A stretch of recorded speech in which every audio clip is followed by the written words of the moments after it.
Today I wanted to talk about Burnout Paradise, and honestly this game is kind of a weird one to explain if you didn't grow up with it.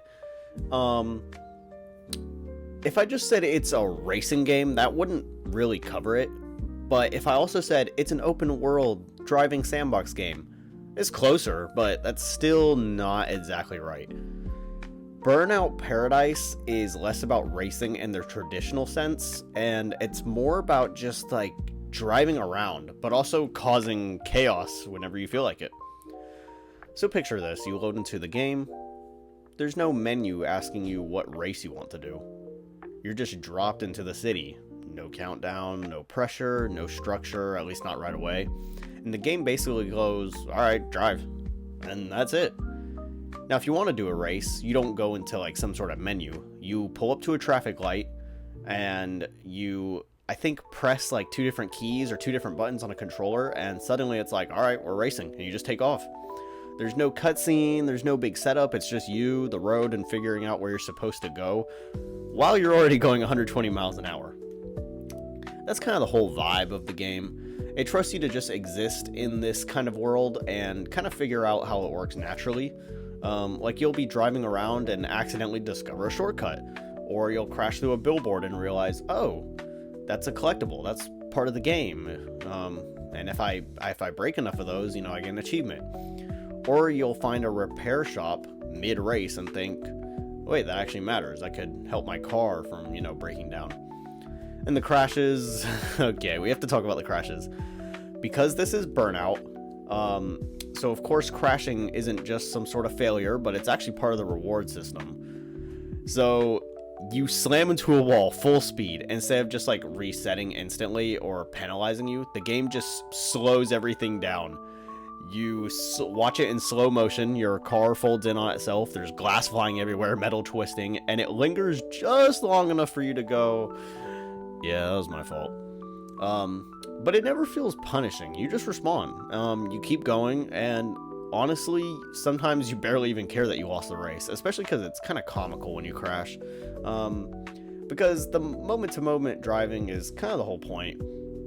And the map, Paradise City, it's actually doing a lot of heavy lifting here. It's not just big for the sake of being big. It's designed in a way where you're constantly making decisions. Do you take the highway for speed? Do you cut through side streets for a shortcut? Do you risk a jump that might save time or completely ruin your run? And the game never pauses to ask you. You just decide on the fly. You have to decide in that split second as you're making the turn, as you're driving. Also, there's this subtle thing the game does where it never really interrupts you. Like, there's no pop-ups, there's no characters really talking. It's just kind of music, there's engine noise, and the city. And to me, that always gave it a really relaxed feeling. Even though you're technically driving like a maniac the entire time. Yeah, just some relaxed feeling. And speaking of music, the soundtrack is very, 2000s. And that's around the time the game came out. I remember playing it on the PlayStation 3 all those years ago. Like, the moment you hear certain songs, you immediately know what era the game is from, but it works. It fits that whole just driving around with no real plan kind of feeling. And another thing I always liked is how progression isn't super rigid in that game. You can unlock new cars and stuff, but it doesn't feel like a major grind. It feels more like, oh, I just found a new thing to mess with. And every car actually feels different enough to notice. Some are fast, but they're hard to control. Some are slower, but better for smashing through traffic. And some just feel like they exist purely for chaos, And then sometimes you get a good all-rounder that can turn pretty well, it can break through traffic pretty well, go pretty fast, especially later in the game. And yeah, that kind of sums up the whole game, honestly. It's not trying to be super realistic, it's not trying to tell a deep story. It's just built around one idea, and that's driving should feel fun all the time.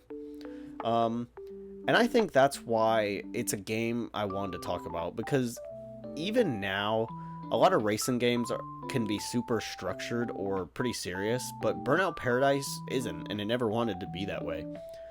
It's a bit more loose, a little messier, but it's in a good way.